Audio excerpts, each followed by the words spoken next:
சென்னையில் தமிழ் திரைப்பட தயாரிப்பு சங்கம் நேற்று அவங்க பல்வேறு தீர்மானங்கள் நிறைவேற்றிருக்காங்க. அதில் முக்கியமானதாக ஒன்று இந்த ரெவென்யூ ஷேர் அப்படிங்கிற இதில் நடிகர்களும் பங்கேற்றுக்கணும் அப்படின்னு சொல்லி அதுக்கு ஒரு அடையாள வேலை நிறுத்தமும் அறிவிச்சிருக்காங்க. அது நீங்கள் ஒரு தயாரிப்பாளர் முறையில் அதை எப்படி பார்க்கணும்? இல்லை, நான் தயாரிப்பாளரே இல்லை. முதல்ல நான் வந்து விநியோகஸ்தர், திரையரங்கு உரிமையாளர் சங்க தலைவர், அப்படி தான் நான் இருந்துகிட்ருக்கேன். நான் இது வரைக்கும் படங்கள் தயாரித்தே கிடையாது. இப்போ நான் என்ன சொல்கிறேன்னா, ஆரம்பத்துலேருந்து நாங்கள் இதை தான் சொல்லிகிட்டு இருக்கிறோம். நீங்கள் இந்த மாதிரி ஓடிடி பிளாட்ஃபார்ம் வந்ததுக்கப்புறம் கண்ணா வினான்னு சம்பளத்தை அதிகப்படுத்தி கொடுத்து போட்டு இப்போ எல்லாம் திணறீங்க. நடிகர்கள்கிட்ட ரெவன்யூ ஷேரிங்கு போங்க. இப்போ எப்படி தியேட்டரில் நாங்கள் பர்சன்டேஜ் படம் போடுறோம், தியேட்டரில் வந்து ரெவன்யூ ஷேர் தான் நாங்கள் கொடுக்குறோம். அது மாதிரி நீங்களும் வந்து நடிகர்கிட்ட ரெவன்யூ ஷேர் போங்க.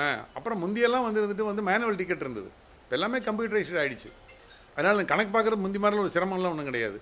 தாராளமாக கணக்கு பார்க்க முடியும். அதனால் ரெவன்யூ ஷேர் முறையில் அவங்க பிரிச்சிருக்கிறது ரொம்ப நல்ல மெத்தட் தான். அது வந்து கண்டிப்பாக வந்துருந்துட்டு அந்த முறை வரணும்.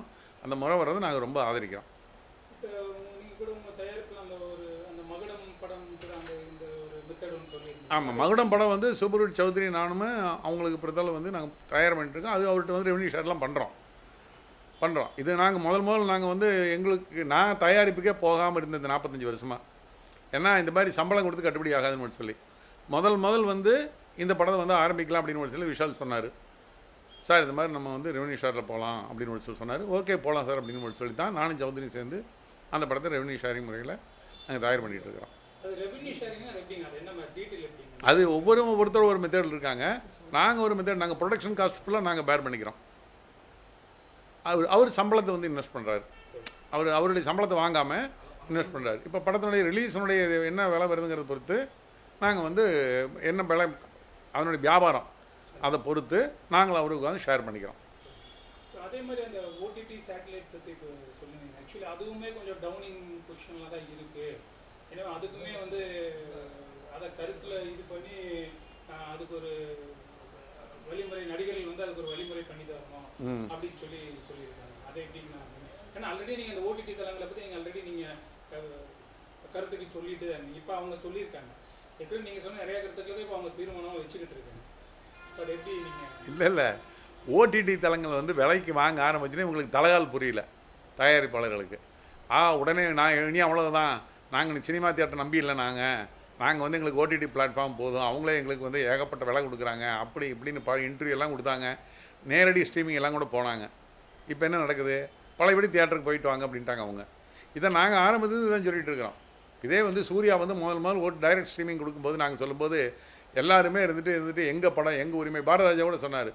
என்ன சொன்னார், எங்கள் படம் நாங்கள் யாருக்கு வேணாலும் வைப்போம், இவங்க யாரும் எங்களை கண்ட்ரோல் பண்ணுறதுக்கு அப்படி இப்படின்லாம் பேசினாங்க. நான் அன்றைக்கி பதில் சொல்லியிருந்தேன், நான் உங்களை கண்ட்ரோல் பண்ண முடியும், எங்களுக்கு ரைட் கிடையாது. நாங்கள் வந்து எங்களுடைய சிரமத்தை சொல்கிறோம், நீங்கள் கேட்டால் கேளுங்க, கேட்காட்டி போங்கண்ணா. இப்போ அவங்க வந்து அந்த ஓடிடிக்கெல்லாம் டைரெக்டாக போயிட்டு படங்கள் பண்ணிட்டு வந்துட்டு இன்றைக்கி என்ன பண்ணுறாங்க, அவங்க பழையபடி நாங்கள் தியேட்டருக்கே வர்றோம் அப்படின்ட்டு வர்றாங்க. இந்த தியேட்டருக்கு வர கூட்டத்தை இவங்க குறைச்சி விட்டாங்க. இப்போ அதாவது எனக்கு தெரிஞ்சு 2022க்கு அப்புறம் கடந்த 3 வருஷமாக பார்த்தீங்கன்னு சொல்லிட்டுன்னா மிகப்பெரிய அளவில் ஆடியன்ஸ் வரது குறைஞ்சிருக்குது. இதை வந்து இவங்க வந்து நாங்கள் சொன்னால் கூட நீங்கள் இல்லை இவங்க சும்மா சொல்கிறாங்கன்னு சொல்கிறாங்க. நாங்கள் வெளியே க்ளீனாக சொல்கிறோம். இன்றைக்கி தமிழ்நாட்டில் மிகப்பெரிய தியேட்டர் செயின்கிறது பிவிஆர் தான். நீங்கள் பிவிஆர் எடுத்து போங்க, எல்லா கணக்கு எடுத்து பாருங்கள், எவ்வளோ குறைஞ்சிருக்குன்னு பாருங்கள். போன 2022க்கு அப்புறம் இந்த 3 வருஷத்தில் ஆடியன்ஸுடைய பர்சன்டேஜ் சர்வசாதாரணமாக 50% குறைஞ்சிருக்குது. ஏன்னா ஓடிடியில் 4 வாரம் வரும்போது அங்கேயே பார்த்துக்கலாம் முடிவுண்டாங்க.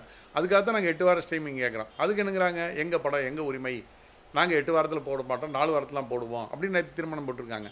நான் என்னங்கிறேன், நீங்கள் 4 வாரத்தில் போடுங்க, 2 வாரத்தில் போடுங்க, அது உங்கள் உரிமை, நாங்கள் இல்லைன்னு சொல்லலை. ஆனால் அதே மாதிரி தான் எங்களுக்கும் அந்த படத்தை போடலாமா வேண்டாமான்னு எடுக்கிற உரிமை இருக்கா இல்லையா? எங்கள் தியேட்டரில் என்ன படம் போடணும்னு நாங்கள் தான் முடிவு பண்ண முடியும். எத்தனை வாரம் கழித்து போட்டால் அந்த படத்தை போட முடியுங்கிறத நாங்கள் உரிமை முடியும். அப்போ நாங்களும் முடிவு பண்ணிட்டு போகிறோம். 8 வாரம் கழிச்சு யார் போடுறாங்களோ அந்த படத்தை மட்டும் நாங்கள் போட்டு போகிறோம். உங்களுக்கு ஒரு உரிமை இருந்தால் எங்களுக்கு ஒரு உரிமை இல்லையா?